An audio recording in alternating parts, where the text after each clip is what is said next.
तुहरे बेटा के कारणवा मोर परनवा झालना।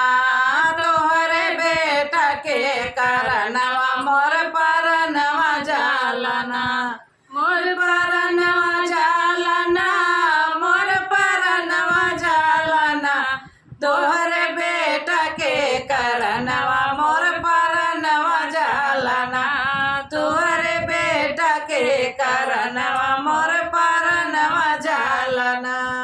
घर में से निकली है सासू बढ़ाई तीन, सासू बढ़ाई तीन।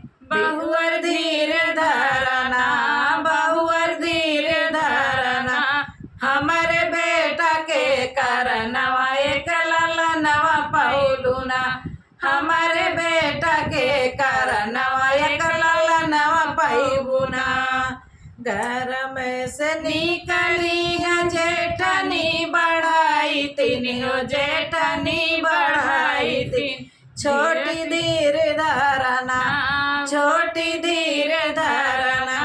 हमारे देवर के कारणवा एक ललनवा पैबुना। हमारे देवर के कारणवा एक ललनवा पैबुना। तोहरे बेटा के कारणवा एक मोर परनवा झालना। तोहरे बेटा के कारणवा मोर परनवा झालना। ससुरे से आई मोरी नदी बढ़ाई तीन, ससुरे से आई मोर नदी बढ़ाई थी। बहूजी धीर धरना, बहूजी धीर धरना। हमारे भैया के कारणवा एक ललनवा पैबुना। हमारे भैरन के कारणवा एक ललनवा पैबुना।